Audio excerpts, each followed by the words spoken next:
총선이 치러진 지 한 달이 막 지났습니다. 한 달 지났는데 결과는 모두 아시다시피 여당 더불어민주당의 압승, 그리고 이제는 각 정당이 평가를 하고 있는데요. 더불어민주당에서도 21대 총선 평가단 첫 회의를 가졌습니다.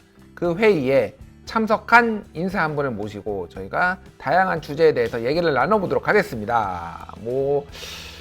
단골 손님이셨죠? 안진걸 민생경제연구소장 나왔습니다. 안녕하세요. 네, 안녕하십니까. 예, 안녕하세요. 요즘 안 나오는 데가 없어요. 아닙니다. 너무 바쁘신 거 아닙니까? 우리 핫식스만을 기다리고 있죠. 늘. 그렇군요. 네. 예, 오늘 오전에도 김어준의 뉴스공장에 나왔던 걸 제가 방송을 그래서 봤는데, 이제 우리 국민들께서 지금 현재 가장 큰 핫 이슈가 하나는 코로나19 빨리 추방하자는 거고, 하나는 경제를 살려야 되는데 돈이 있어야 경제를 살리는데 재난긴급지원금이 사실 온 국민이 지급되니까 그걸 언제 받아서 어떻게 쓸 것이냐는 엄청난 이슈가 되잖아요. 가족들마다. 그래서 그거 신청과 관련된 거하고 사용과 관련된 여러 가지 궁금함들이 있으시거든요. 그래서 그 약간 총정리 좀 했는데 시간이 굉장히 모자라더라고요. 쟁점이 많으니까요. 그렇군요.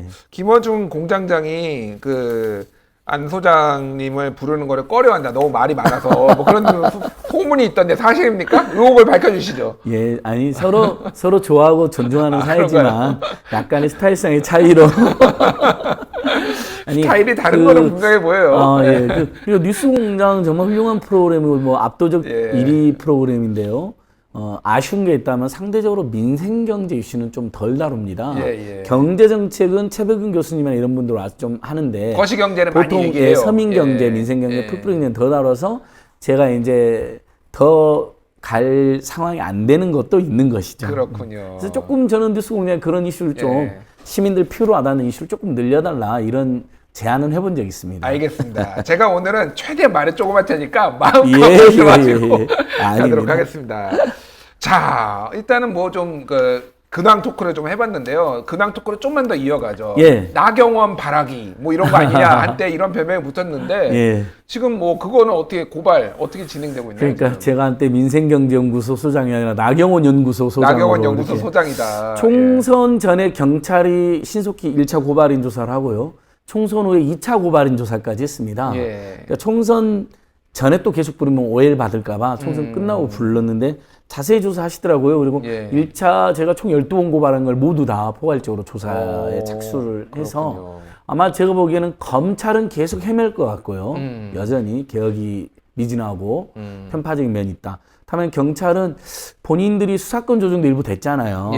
그 국민들이 응원의 수사권 조정 일부 됐는데 그렇다면 거기에 부응하기 위해서라도 조금 더 열심히 수사하는 것 같은데 저는 이 방송을 통해서도 경찰이 정말 국민들 모두가 아는 권력형 비리를 한번 제대로 수사하면 당연히 국민들 입장에서는 경찰에게 수사권을 더 주자라는 여론이 자연스럽게 일 수밖에 없다라는 점을 유념해 주시고 특별히 더 제대로 수사를 해야 된다라고 당부드려 봅니다. 어찌됐든 지금 진행 중이다. 그리고 조사까지 1차부터 12차에 관련해서 모두 다 지금 다 자료를 다 냈습니다. 경찰이니까 저희가 경찰이 고발한 것뿐만 아니라 검찰이 고발했던 것까지 전부 다 자료를 제출했기 때문에 전부 다 조사를 하고 있더라고요. 알겠습니다. 자, 이제 민생 얘기 좀 해보고 정치 얘기를 좀 뒤로 할게요. 자, 긴급재난지원금 이제 받으셨어요? 저는 지금 우리 식구들은 정확히 회의를 해서 기부를 얼마나 하고 나머지 쓸 것인가 아직 결정이 안 나가지고 아직 결정이 안 났어요? 그거 결정을 하자마자 왜냐면 아이의 판단을 존중하기로 했습니다. 사실 이 재난지원금 두 가지 측면이거든요. 하나는 서민 가게에 도움을 줘야 됩니다. 국민들 가정마다. 두 번째는 지역경제 활성화인데요. 한편으로는 14.3조라는 큰 돈을 정부가 드린 건 맞기 때문에 일부 기부도 의미는 있거든요. 다만 기부가 강권이 돼서는 안 되겠고 최근에 논란이 된 것처럼 실수로 기부를 해서도 안 되겠죠. 그때 진짜 약간 이제 볼멘 소리들이 나왔어요. 그거 이제 다 전체동의 그러니까 맞습니다. 기부되셨습니다. 맨 밑에 저도 여러 번 들어봤는데 맨 밑에 선택으로 있으니까 클릭 하다가 거기까지 눌러버린 분들이 있었던 거네요.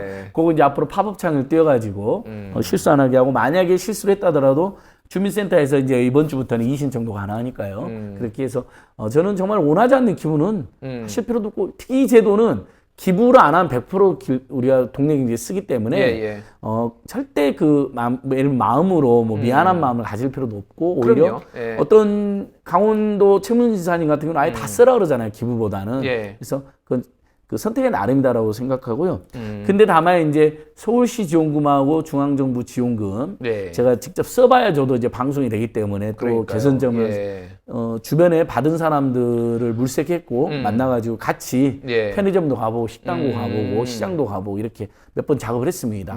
그리고 실제 대형마트도 한번 가봤더니 안 돼요. 정말 대형마트에서는 서울시 지원금도 안 되고 중앙정부 지원금도 안 되고 둘 다 이제 서울시 지원금은 선불카드로 이렇게 제가 또 갖고 왔습니다. 이렇게 생겼습니다. 그러니까 기존 카드에 충전해주는 않아요. 선불카드는 카드를 이렇게 줍니다. 서울시 지원금, 서울시 거.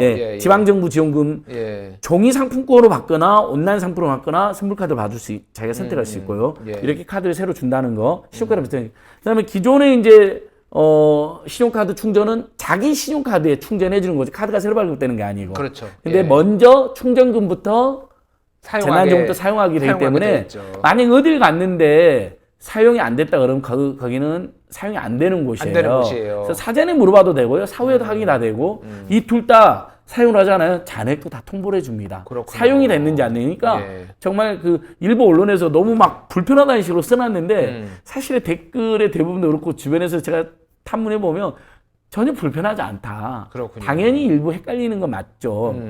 그래서 사용해보고 왔고 제가 카드도 지금 잠시 빌려왔습니다. 이렇게 보여드리려고요. 그래서 오늘부터는 오프라인 신청을 하셨을 겁니다. 오부제. 이번 주는 당분간 이번 주는 오부제인데요. 그러면 오부제로는 뭐냐면 주민센터에서는 신용카드 충전은 안 되고요. 신용카드 충전은 은행에서 해야 되고 다만 선불카드로 이렇게 발급받는 건 주민센터에서 되는 거죠. 이런 것만 조금 사전에 알고 가시면 아주 간편히 바로 쓰실 수 있습니다. 자, 이제 논란이 몇 건이 있는데 일단은 있습니다. 지역 제한 문제가 있어요. 특정 지역에서만 쓸 수가 있는 것들. 그래서 구를 넘어가면 안 되는 것도 있고요. 뭐 이런 것들이 있는데 이거에 대해서 어떻게 좀 의견을 보시나요? 기초단체에서 발행하는 거 있습니다. 포천에서 1인당 40만 원인데 포천사랑 상품권으로 줘요. 근데 예를 들면 인근 의정부가 쓰면 안 되겠죠. 특히 서울 왔으면 안 되겠죠. 그런 점 우리가 불편하다 이해해 주셔야 될 것 같아요. 지자체에서 주는 거는 이해를 해야죠. 기초단체는 기초단체 경제 활성화 때문에 기초단체 예산으로만 주는 거니까. 광역시도도 마찬가지입니다. 경기도도 자기 예산으로 10만 원 주는 거고 모든 국민한테. 서울시는 이제 하위소득 50% 중위소득 100%한테만 30만 원에서 60만 원 정도를 주는 건데 역시 서울하고 경기도 쓰게 해줬습니다. 여기까지도 이해가 되는데 중앙정부니까 전국 모두 써도 되는 거 아니야 이런 의견이 있으세요. 근데 한번 천천히 생각해 보시면요. 우리 국민들이 제일 많이 이동하는 데가 어디입니까? 서울을 제일 많이 가시겠죠. 또는 어떤 특정 관광지를 많이 가시겠죠. 예를 들면. 그런 데서 지역 제한을 풀어버리면 예를 들면 서울 특정 관광지에서 너무 많이 돈이 쓰여지면 전국 국민 세금 모두로 전국의 모든 지역 경제를 활성화하자는 목표가 훼손이 됩니다. 특히 서울이 본의 아니게 많은 이득을 보게 됩니다. 왜냐하면 사실상 우리 국민들이 서울을 많이 왔다 갔다 하시니까 서울에서 더 많이 써버릴 가능성이 있죠. 그래서 좀 불편하지만 광역시도 제한은 어쩔 수 없고 오히려 그 광역시도 제한이지만 사실 동네에서만 써도 100만 원 생각해보세요. 5월, 6월, 7월, 8월 4인 가구 100만 원, 3인 가구 보통은 이제 2인 가구, 3인 가구, 4인 가구 많으니까 60, 80, 100만 원인데 금방 씁니다. 그러니까 큰 지역적인 큰 문제가 없다. 다만 이제 이 문제가 있었어요. 3월 29일 주민등록 기준인데 제가 서울 살다가 제주도 이사 갔는데 서울에서 쓰게 나와버린 거예요. 지금 제주도 살고 있는데. 이 문제는 바로 문제 제기했어요. 저는 시민대책이 맞습니다. 그래서 정부에서 이렇게 이미 3월 29일 이후에 이사 가신 분들은 그 지역에 쓸 수 있게 조치를 취해 주는 것으로 지금 입장을 밝혔습니다. 자, 뭐 좀 약간 이게 복잡한 부분이 있어서 또 좀 불만들도 있고 그러는데 예를 들면은 본사가 서울에 있고 직영점만 있는 스타벅스 같은 경우에는 주소지가 서울인 분들이 전국 매장에서 사용이 가능하다는 그렇게 되어 있습니다.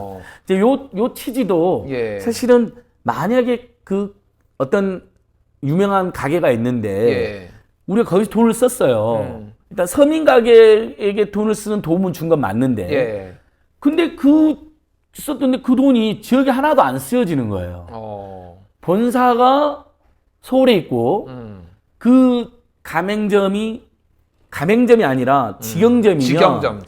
그러니까 크게 프랜차이즈는 여러분 두 개가 있습니다. 본사 직영하는 직영점과 우리 같은 사람들이 가입하는 가맹점이 있는데요. 가맹점은 가맹점주가 그 동네 돈을 씁니다. 예. 지역경제예요. 근데 직영점은 수익의 100%가 본사로 갑니다. 동네에 돈이 하나도 안 쓰여집니다. 예. 거기서 뭐 알바는 그 동네에서 채용한다 하더라도요. 예, 예. 그러니까 그래서 가맹본부 주소지가 서울이나 경기도인 가맹본부가 대부분이겠죠. 예. 그중에 직영점이 만약에 직영점이면 그래서 스타벅스와 다이소가 타 지역에서 사용이 안 된 거예요. 대표적으로. 그렇군요. 근데 서울 분들은 예. 만약에 지역을 내려가는 스타벅스가 있다. 거기가 주소지가 서울로 되어 있잖아요. 예. 직영점이. 특히 이제 스타벅스는 직영점 100%입니다. 그래서 가맹점이 없어요. 예. 아무나 못 써요. 예. 근데 다이소는 또 이렇게 민원이 올라와. 우리 동네는 된다, 우리 동네는 안 된다. 어디는? 왜냐면 자, 다이소는 일부는 직영점이고 일부는 가맹점이에요. 예. 프랜차이즈 중에. 그러면 예를 들면 다이소 본사가 서울이면 직영점은 동네 분들이 못 쓴 거죠. 경기도 분들이나 강원도 분들이 못 썼던 거고 예. 가맹점은 쓸 수 있으니까 같은 경기도에서도 어디는 쓸 수 있고 어디는 못 쓴다가 나온 건데 요건 좀 헷갈립니다. 예. 저도 문제점 인정하는데요. 다만 본사가 서울에 있고 그다음에 직영점이면 동네에 돈이 안 쓰여지기 때문에 불가피한 면은 있다. 근데 이제 스타벅스는 이런 논란도 있죠.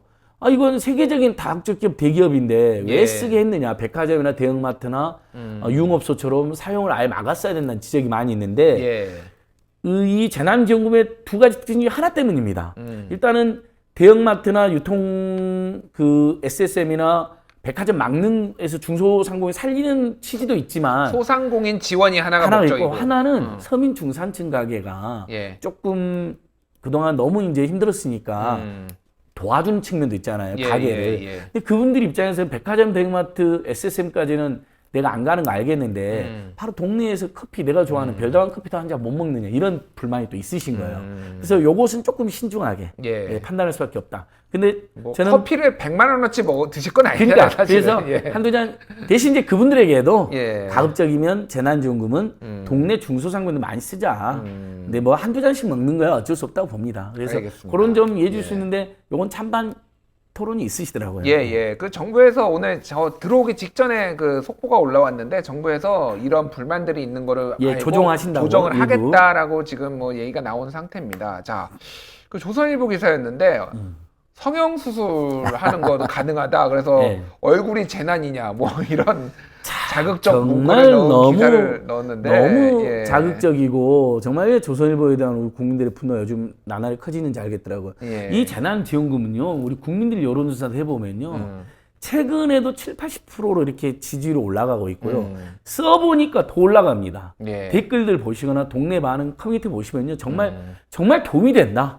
그리고 동네에도 원래 안 가봤는데 가보게 되니까 동네 상권에 활성화돼서 기분 좋고 심지어 이웃들하고 이제 안면도 터지고 예. 경제도 활성화되고 공동체도 활성화되는 두 가지 성격이 있어요. 너무 좋은 거예요. 다만 이게 정말 전국의 수백만 개의 매장에서 일부만 제한을 하고 우리 국민들 사용 편의 때문에 대부분은 열어놓은 겁니다. 기본적으로. 예. 근데 보니까 성형외과 가능했는데 자, 성형외과나 병원도 이런 겁니다. 서민들 중에 아픈데 치과라든지 그다음에 정말 자기 컴플렉스예요. 너무너무 컴플렉스 뭐 여드름 흉터 같은 거 보험 적용이 안 돼요. 근데 이 참여 쓰겠다는 분들이 있을까 봐 열어놓은 겁니다. 어떻게 보면요. 대학병원이든 종합병원이든. 그다음 아파서 돈이 무서워서 안 간 분들도 있거든요. 근데 딱 예를 들면 성형외과 중에 예를 들면 이제 미용 목적, 명백히 미용 목적도 그건 또 제한하기가 그러니까 그것까지 가능하게 된 거죠. 그런 사례를 하나 가지고 사실 그걸 전체 우리 5천만 국민 중에서 몇 명이 했겠습니까? 마치 이게 큰 문제가 있는 것처럼 공격했더라고요. 아니, 예. 저는 솔직히 말씀드리면은 성형외과에 근무하시는 분들도 우리나라 국민이잖아요. 그렇습니다. 거기서도 예. 어려움을 겪고 있는데 그걸 지금 이걸로 뭐 어떻게 쓰든 예. 개인이 가용한 범위 내에서 자기가 판단해서 쓰는 건데 이것도 문제 삼는 게 크게 예. 좀- 나쁜 데 쓰는 것도 아니고 예. 재벌 대기업 매장도 아니고 예. 사실 성형외과도 대부분 이제 큰 데도 있지만 대부분은 중소성형외과잖아요. 그다음에 안검하수나 정말 자기 컴플렉스는 어떤 흉터 같은 거 이런 것도 사용하신 분들이 있더라고요. 제 댓글을 보니까요. 예.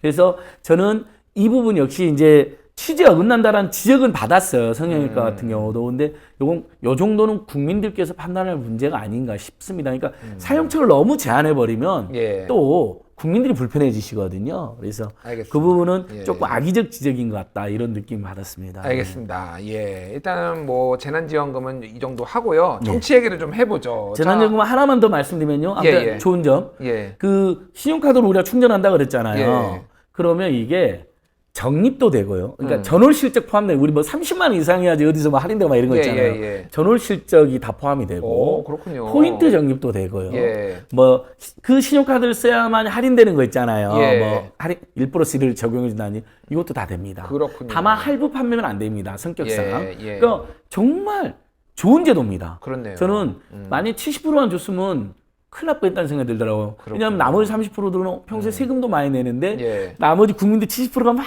가족들끼리 사이좋게 막 쓰고 다니는 거 보고 우리는 하나도 안 됐다면 되게 서운했을 것 같아요. 위화감이 생기고. 그래서 14.3조라는 귀한 돈이 들긴 했지만은 예. 그 이상의 정책 효과가 생기는데 할머니 할아버지는 되게 좋아하시는데요.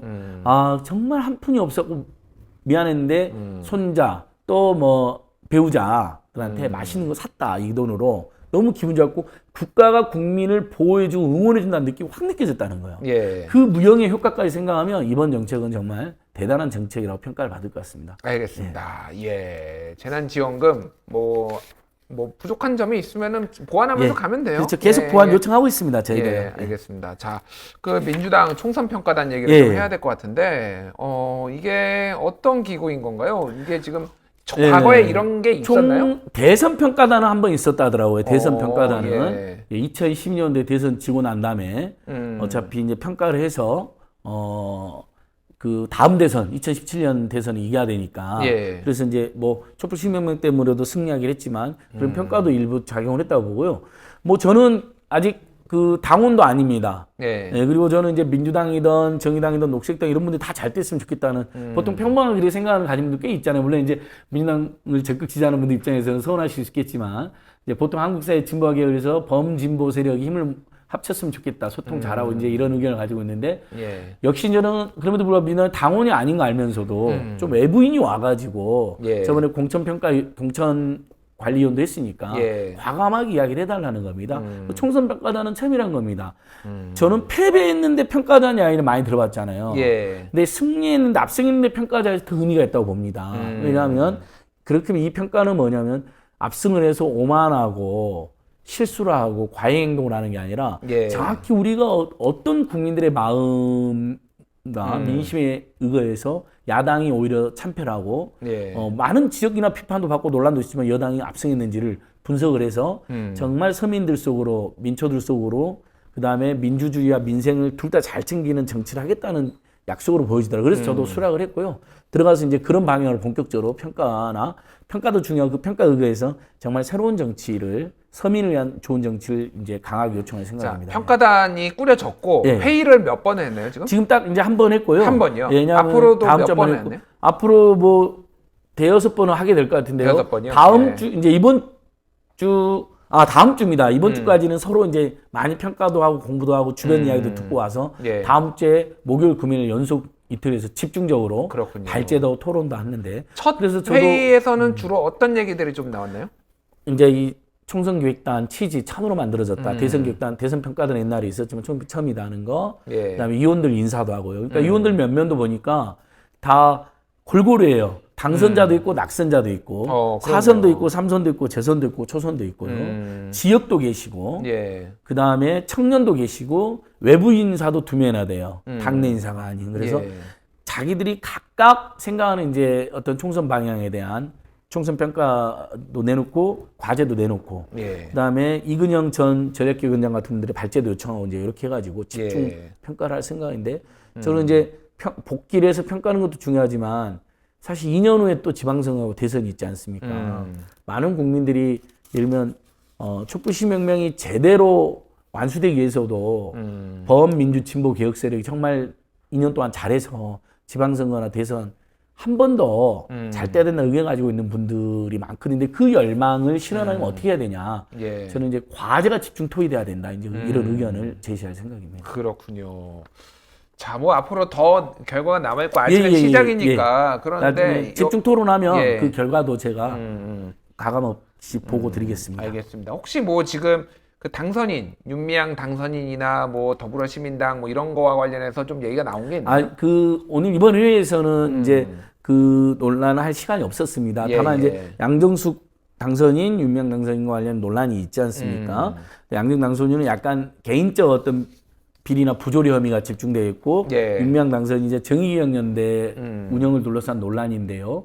아마 이제 포괄적으로 지역구 공천은 굉장히 공천 관리에서 많은 검증이 벌어지는데 여러 단계로 비례 공천은 이번엔 특히 이제 비례성정당 논란도 있고 그랬으니까 공천이 좀 공천 검증이 부실하다라는 대체적 평가는 있는 것 같아요. 꼭 이 두 분 사례를 떠나서도요. 그래서 저는 비례 공천도 일반 공천 과정처럼 검증은 좀 더 철저해야 된다라고 보고 있습니다. 다만 이제 정의기억연대 논란은 좀 저도 같은 NGO를 수십 년 해봐서 아는데 사실 조금 부풀려진 면도 있고 너무 악의적으로 공격받는 면도 있는 것 같아요. 근데 저는 그럼에도 불구하고 우리가 공익적인 일을 하는 사람일수록 물론 자기 돈도 훨씬 더 많이 써요, 대부분 이런 분들이. 그러니까요. 근데 국민 세금은 아니다 하더라도 국민들이 응원해주고 후원해주는 돈이잖아요. 저는 우리가 10원짜리 하나라도 정말 누가 보기에도 이렇게 들어왔고 이렇게 썼구나 납득이 될 수 있게 회계나 이런 그 입금과 출금 관련된 이 모든 과정이 정말 철저하게 투명하게 잘 개선돼야 되는 계기로 삼아야 된다. 많이들 노력하고 있는데 여전히 이번에도 부족한 부분이 있었다고 보거든요. 그런 점은 저는 깨끗이 인정하고 철저히 노력하고 개선해야 된다고 봅니다. 혹시 이제 지금 뭐 특히 더불어시민당 쪽에서 이런 뭐 당선인들 쪽에서 이런 문제들이 불거졌는데 선거제도와 관련해서 혹시 그 평가단에서 뭐 얘기가 좀 나오거나 그런 건 있나요? 아직은 전혀 안 나왔는데요. 아마 이제 준연동형 비례대표제에 대해서도 사실 원래 취지는 이제 정말 연동형 비례대표제가 되고 이성정당은 안 나왔어야 되는 거잖아요. 어떤 식이든 간에. 그 미래한국당 나오면서 모든 게 뭐 꼬이기 시작했는데 그럼 만약에 원래대로 연동형 비례대표로 가고 비례대표 더 늘리고 그 다음에 이성정당 못 나오게 하고 뭐 요런 이제 이런 것들이 패키지로 논의가 돼야 되지 않을까 싶습니다. 아예 폐지하자만 이러던데 그건 좋은 방향은 아닌 것 같아요. 이번에 실제로 더불어시민당에서 뽑힌 17명을 보면 일부 논란이 있었지만 정말 각계각층에서 지역구에서 안 뽑힐 만한 분들인데 되신 분들이 꽤 많거든요. 그런 점들은 우리가 오히려 살려야 된다.